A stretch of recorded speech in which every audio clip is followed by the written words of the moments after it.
Hey guys, so we have talked about for 2 days evidences of evolution. And so the first day we talked about comparing embryos, the babies that are just starting to form at the beginning of different animals, and how we all look the same. That was comparing different structures that are very similar to each other. So that was comparing homologous structures. And then on day 2, we compared DNA and we used that to see who was most closely related, and also looking at cladograms.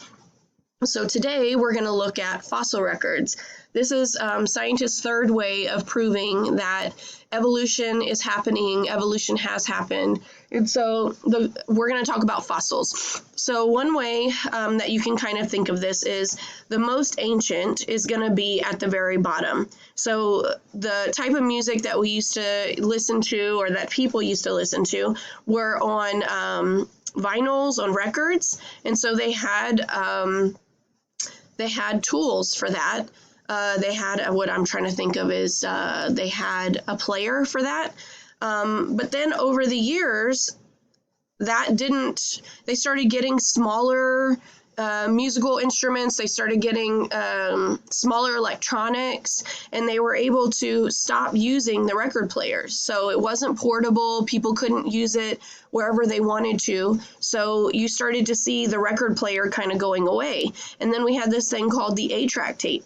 So the 8-tracks were, for the most part, from what I remember seeing with my dad, it was this huge, almost like coffee table looking thing where you put your 8-track tapes in. And again, it wasn't portable. You couldn't take it wherever you wanted. So it didn't really stay around for too long. But then they got this cassette player, tape player, and at first they weren't really small. They were kind of big, but then they kind of changed over time to being smaller, and people were able to walk around with it. And then, so that kind of stayed around for years and years and years. Same thing, we still see CD players, but before you had like these huge boom boxes is what they kind of used to call it, and CD players. So they were huge, and then they got smaller. You got the Walkmans where you could, I think that was a CD player. You could kind of walk around with them, and then you could have the CDs in your car, and then so lots of different ways in which the CD player kind of adapted. So that's how it was able to stay for many, many years. And so then you have the most common, we don't really do these MP3 players anymore, but so the idea here is that the oldest is going to be at the bottom of a rock layer. So we're going to be talking about fossils. The newest, more abundant, what you see right now is going to be at that top layer, and the oldest at the bottom layer. Okay, so by the end of today, I want you to know that fossil records are evidence of common ancestry. I hope that you can analyze a fossil record and make conclusions about what's happened in the past. Okay, please make sure that you pause the video as you need to fill in your notes. So the fossil record, the placement of fossils throughout the surface layers, show a transition of a species evolution. So here down at the bottom, this is going to be the older fossils, the ancient ancestor fossils. And then you'll start to see a transition over that time of the organisms living in the area. So the question here is, where would the oldest be? The oldest would be in the D category, and the youngest would be in the A category. Okay, so fossil records also help us to see evolution occurring over time. So it shows the development of species from really simple things to complex over time. So here, at one point, horses had toes, just like we do. The bones structured for toes. And then over time, the hoofs turned into just one kind of big toe. And so this is what they benefited from. The horses that had this were ending up living and surviving, and they had the things that they needed. Okay, and again, they believe that whales, the ancestors of whales, had 4 legs and were walking on land. But then somehow over time, they adjusted to living in the water to where eventually those back legs are still there, but they eventually lived full time in the water because that's what benefited that population. Okay, so some fossil records also show us major events such as extinction. So if we find something 65 million years ago in one layer of the dirt and we no longer see that organism in the area or at all, then we know that that was an extinction that took place. It was the appearance or disappearance of a species to replace by a new species. So kind of like that first picture I showed you of the record player or the MP3 players. So, I mean, they're kind of coming back though, right? The record players, some people still have them, they're buying them now. But for the most part, it kind of shows extinction. It shows like what's no longer used anymore, what's no longer present. And if we don't use them anymore, they kind of go away. And these organisms, if they don't have the adaptations and they don't survive, then they become extinct, they go away. So here is a STAR test picture that we've seen in the past. And the word here is stasis. And you will see this on your worksheet in just a minute. Stasis is showing an unchanged portion for a long period of time. So something in the area, so it looks like in the area, whatever these are, snails or something, they've been able to stay consistently in the area with no change. They look to be about the same size. So in that area over time, they have been able to stay. And so something happened here, a rapid change, a very fast change caused that snail or whatever it is to change shape.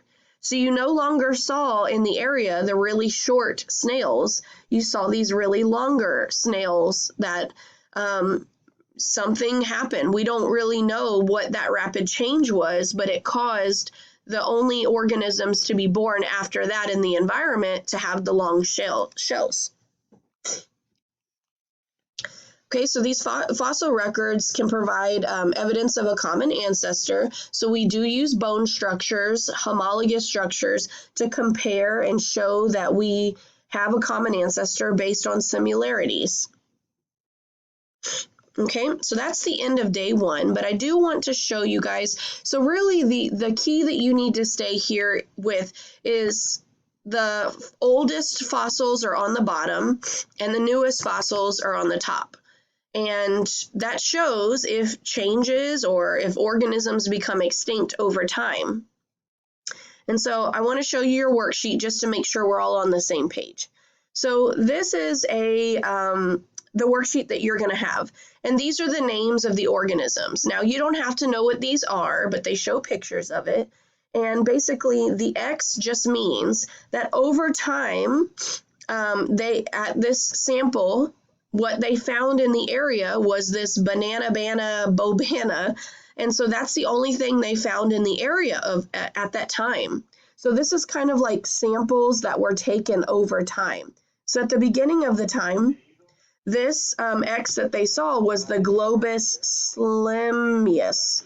So that's what they found over time. And then in another few years, they found the same fossils, but a new fossil was there at that time.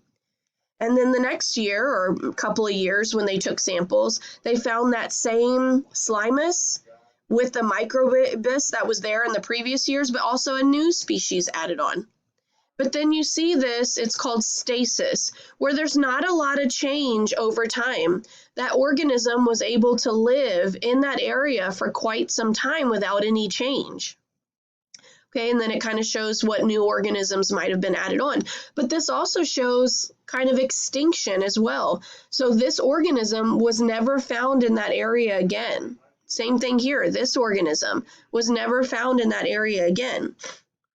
Okay, so what you're going to be doing is analyzing that chart based on the information in your table, which remained in stasis the longest. So which one kind of stayed without change the longest? So that's going to be this fungus among us one that ended up staying in the area without being changed for quite some time.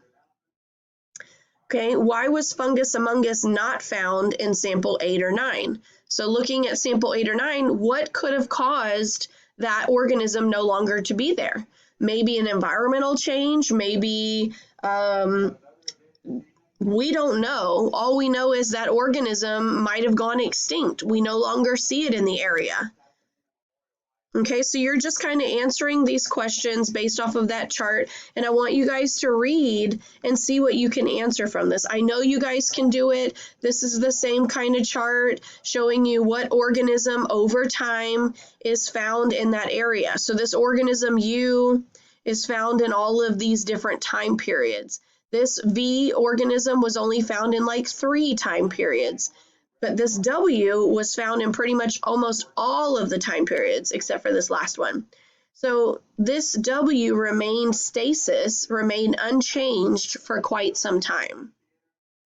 Good luck, guys, and I'm here to help you if you need me.